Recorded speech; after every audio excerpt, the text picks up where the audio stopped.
O ato sexual deve ocorrer exclusivamente no casamento. Isso é outra coisa que é o princípio básico da castidade, né? Fora dele, é sempre um pecado grave e exclui da comunhão sacramental. Vejam, eu não estou dizendo nada da minha palavra, é o catecismo da Igreja Católica. Eu já vi muito jovem dizer para mim: ah, professor, eu fui confessar, o padre disse que se eu e o meu namorado, minha namorada, se a gente se ama, não é pecado viver o ato sexual. O catecismo está dizendo que é pecado grave. Todo ato sexual fora do casamento de um homem com uma mulher, porque é o único casamento que existe na igreja, é o casamento de homem com mulher, todo casamento, veja bem, o ato sexual deve ocorrer exclusivamente no casamento. Fora dele, é sempre um pecado grave. E exclui da comunhão sacramental. A pessoa não pode comungar. Ok? Então, pelo amor de Deus, que nenhum sacerdote ensine algo diferente para os jovens. Muito menos querer dizer que a relação sexual entre dois homens não seja pecado, ou entre duas mulheres não seja pecado. Todo ato sexual fora do casamento, casamento para a igreja é homem e mulher, é pecado grave que a pessoa não pode comungar. Meus irmãos, essa é a lei de Deus, ensinada pela igreja. Que ninguém ouse desafiar a Deus. São Paulo diz: de Deus não se zomba. Gálatas 6, 7. De Deus não se zomba. Sabe, gente, nós estamos vivendo um tempo em que as pessoas relativizam até o próprio Deus. Nós estamos vivendo uma época do descartável, em que você toma um copo d'água e joga o copo no lixo, usa um refrigerante e joga a garrafa no lixo, coisa que não era antigamente. Hoje nós estamos fazendo a mesma coisa com a palavra de Deus, pega a palavra de Deus e joga no lixo. Ou seja, Deus fala uma coisa e você vive outra. Isso é zombar de Deus. São Paulo fala: de Deus não se zomba. Eu gosto sempre de dizer para os jovens o seguinte: ninguém é feliz nessa vida se não obedecer à lei de Deus. Não seja maluco. Existe alguém melhor do que Deus? Existe alguém mais sábio do que Deus? Existe alguém mais douto do que Deus? Existe alguém que te ama mais do que Deus?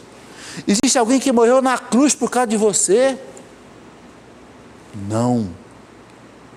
Então você vai virar as costas para o ensinamento dele? Só se você for burro. Só se você for estúpido. E o Senhor Jesus avisou muito bem: ai daquele homem imprudente que ouve a minha palavra, mas não põe em prática. É como aquele cara que constrói a casa dele na beirada do rio, na areia, sem alicerce. Na primeira chuva pesada que der, a primeira enchente que der, carrega tudo. E esse tudo aí, sabe o que é? É a sua vida, é a sua casa, a sua vida. Sabe, eu estou falando isso com muita seriedade aqui, porque eu quero ver a sua felicidade. E não existe felicidade fora da lei de Deus. Não sejamos estúpidos. Jesus diz: insensato, burro, aquele que ouve a palavra de Deus e não vive a palavra de Deus. Está correndo risco. Para que correr risco? Não é? Então, esse é um fato, esse é um problema que a gente, né? Você fala isso, às vezes é criticado. Não, você é quadrado, você não aceita a evolução, o mundo está evoluindo.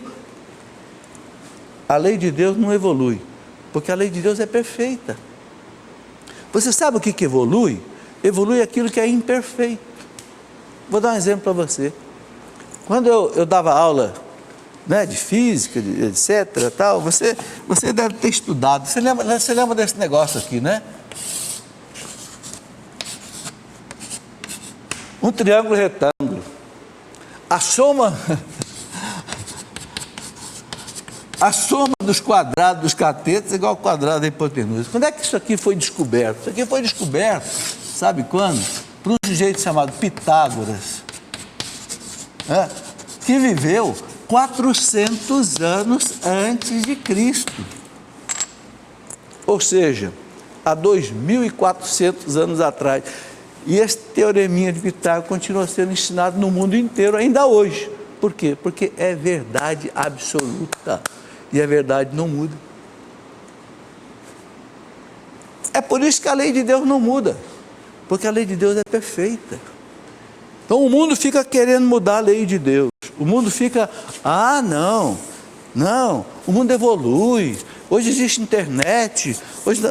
Vamos mudar a lei de Deus também. A igreja fala, não, porque a lei de Deus é perfeita.